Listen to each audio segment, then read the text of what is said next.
Je suis un passionné de photographie, c'en est d'ailleurs mon métier parce que je travaille en tant que vendeur dans un magasin de photographie, donc je vends du matériel, je conseille des gens sur l'achat de logiciels également. Et parallèlement à ça, j'ai monté ma petite affaire, ma petite société de retouche de photos qui s'appelle Photograpix.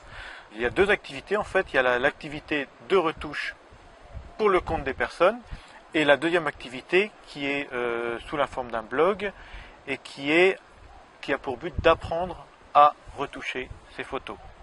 D'accord. Alors aujourd'hui, tu vas nous parler de retouche photo, de photographie. Justement, quels sont les logiciels qu'il faut avoir pour retoucher des photos? Qu'est-ce que tu conseilles en fait? Alors c'est vrai que l'offre est très importante, donc c'est pas toujours facile quand on débute en photo de savoir ce qu'il faut prendre. Alors il y a toujours le dilemme entre les logiciels gratuits payants. Donc en logiciel gratuit, j'ai envie de dire quand on débute, il y a deux logiciels qui me viennent à l'esprit, c'est Picasa. Pourquoi? Parce que il n'est pas très fort lui en ce qui concerne la retouche de photos, mais par contre où il est très bon, c'est dans le classement et le catalogage de ses photos. Donc c'est vrai que là, plutôt que d'avoir des mots-clés, il suffit de mettre les mots-clés et du coup on peut retrouver très facilement ces photos sans avoir à les rechercher dans son explorateur de documents. Ça c'est le premier. Le deuxième, en gratuit aussi, mais qui permet d'aller beaucoup plus loin, ça va être GIMP. Alors lui par contre par rapport à Picasa, il va pas être très bon en catalogage, donc c'est pour ça que c'est toujours intéressant d'avoir ces deux logiciels là. Par contre avec GIMP vous allez gérer les calques et là vous pouvez commencer à faire des photomontages très élaborés et tout ça. Voilà, donc ça c'est les gratuits. Les payants, alors j'ai envie de dire la même chose, l'équivalent de Picasa en classement ça va être Lightroom.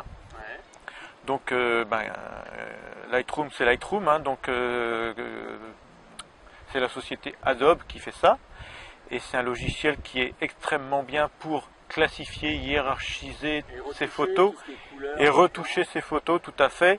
Alors l'intérêt aussi de Lightroom, c'est qu'il est très bon dans la modification des fichiers RAW, c'est-à-dire qu'avec ça, vous faites de la retouche non destructive. Donc vous conservez toujours la photo d'origine. Donc vous pouvez tester 50 effets spéciaux sur une photo et vous gardez toujours la photo source. Donc ça c'est intéressant. Et le deuxième logiciel, toujours pour des gens qui débutent dans la photo, ça va être Photoshop Element. Donc Photoshop Element est très intéressant. Pourquoi? Parce qu'il prend la suite de Lightroom en fait. Un peu comme Picasa et GIMP. Lui il va gérer les calques à l'inverse de Lightroom. Et donc là vous pouvez vous permettre aussi de faire des photomontages élaborés, des mises en page, etc. Donc un logiciel également à conseiller. Alors ça coûte combien Photoshop Element et Lightroom? Et pourquoi payer alors qu'il y a du gratuit? Ça c'est une question qu'on me pose souvent. Alors Photoshop Element coûte 99 €. Ça c'est la version de base. Et Lightroom coûte 150 €. Alors c'est vrai que pourquoi payer quand on peut avoir du gratuit? Tout simplement parce que si vous utilisez des logiciels comme GIMP, ça peut faire peur un peu au début parce que il y a plein d'icônes, il y a plein d'outils, les menus, c'est pas très ergonomique en fait. Alors qu'avec Photoshop Element, vous avez trois niveaux. Le niveau débutant, le niveau on va dire médium et le niveau confirmé. Et donc en fait, en prenant ce logiciel-là, on peut apprendre pas à pas et progresser et avec des outils, ma foi, qui sont un peu très ludiques, qui vous permettent de progresser, on va dire, d'une manière simple. D'accord. Alors autrement, là on a parlé de retouche d'image. Est-ce que tu peux nous donner quelques petits conseils? Justement, tu nous en parlais tout à l'heure au repas. Deux, trois petits conseils pour les amateurs de retouche photo qui veulent faire de belles photos pour leur packaging, pour leurs produits ou des photomontages, etc.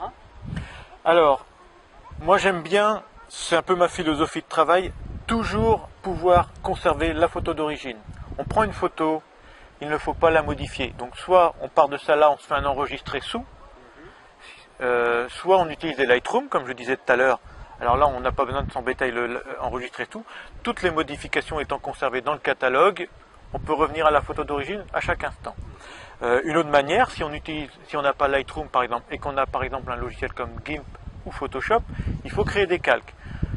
Photo 1, la photo de base, on crée un calque, et c'est sur ce calque-là qu'on vient rajouter les corrections de couleur, de contraste, de luminosité, de balance des blancs, etc., etc. Au moins comme ça, on est sûr de conserver sa photo d'origine. Évidemment, quand on va l'enregistrer, on ne va pas l'enregistrer en JPEG.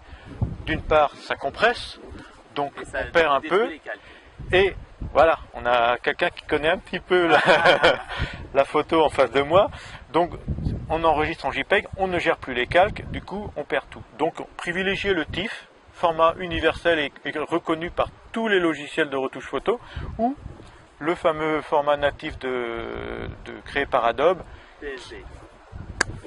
Je sens qu'il va faire l'interview, on va pouvoir intervertir les rôles. Donc voilà, ça c'est vrai que c'est des conseils de base, mais qu'il faut avoir en tête. C'est pareil, on ne réduit pas sa photo. On garde sa photo en grande taille. Le jour où on veut la publier sur son blog ou sur Internet, on la réduit, mais à ce moment-là, enregistrer sous. Et bien sûr, pour le référencement, on l'enregistre sous un nom qui veut dire quelque chose. Au lieu de mettre photo de soirée, on parle par exemple port de Sainte-Marine, pour que les gens qui tapent port Sainte-Marine nous retrouvent. Évidemment, si on peut rajouter des mots-clés dans la photo, et c'est pas évidemment, il faut le faire. C'est vrai que toujours penser en termes de référencement. Alors je crois que tu as un autre petit conseil. Oui, en fait, alors on parlait du JPEG et du TIFF. Le JPEG est parfait pour Internet, évidemment, mais à condition d'avoir une bonne compression. C'est-à-dire qu'en fait, en JPEG, vous avez plusieurs manières de compresser le fichier. Si vous avez une compression forte, faible poids, donc chargement rapide sur Internet, mais au détriment de la qualité. Et j'ai d'ailleurs un exemple qui est le logiciel Photofiltre, qui n'est pas, à mon sens, le meilleur logiciel, parce que c'est vrai que les compressions, quelquefois, surtout dans les ciels et tout ça, voilà. Et un photofiltre, on aura une compression, mais ça va baver, ça va... On va avoir des effets de crénelage et puis des dégradés dans le ciel qui vont pas être très jolis. On verra un peu la pixelisation. Donc effectivement, maintenant on a tous des hauts débits, donc le JPEG, j'ai envie de dire, essayez quand même de le soigner et de pas trop le compresser, quoi. D'accord. Alors pour réussir une bonne photo, si on veut faire une bonne photo d'un packaging, d'un ciel, de son bureau par exemple, on a des locaux et on veut mettre ça sur internet, on a une photo de location de vacances, etc., ou même une photo d'un portrait de son dirigeant d'entreprise, qu'est-ce que tu peux donner comme petit conseil en fait? Alors là, ça va être difficile de faire court parce que tu as pris 6 ou 7 sujets bien différents, mais je vais quand même essayer. En fait, pour réussir à faire une belle photo sur Internet, il faut déjà une bonne prise de vue. Si on est avec une vitesse lente, la personne a bougé, on a beau aller sur les blogs de Photographix ou les autres, on peut pas améliorer, on peut pas faire de miracle. Essayez aussi de cadrer bien. Vous gagnerez du temps. C'est pas dire tac, je prends ma photo, on verra ça à la maison. Autant prendre 10 secondes de plus, faire un bon cadrage et avoir une photo qui ne nécessitera pas après d'être recadrée au risque d'avoir une pixelisation ou des effets de flou parce que le sujet fera 1 cm sur une photo qui fera 30 cm, quoi, hein. Donc ça c'est important aussi. Après, j'ai envie de dire, épluchez la documentation de votre boîtier, de votre appareil, quel qu'il soit, que ce soit un petit compact ou un réflexe. C'est vrai qu'on arrive toujours à de meilleurs résultats lorsqu'on va utiliser les modes manuels par rapport au mode automatique. Là il fait nuit, si Fred fait une photo en mode automatique, il y a 9 chances sur 10 pour qu'il sorte le flash. Ça m'étonnerait qu'il réussisse à éclairer l'église là-bas de Bénodet. Donc du coup, voilà, il y a des choses à savoir. Les réglages manuels, c'est quand même nettement plus intéressant que les modes automatiques. D'accord. Merci pour toutes ces informations. Alors si on veut en savoir plus sur la retouche photo, on va sur quel blog? Sur le blog de Photographix, donc www.photographix.fr/blog.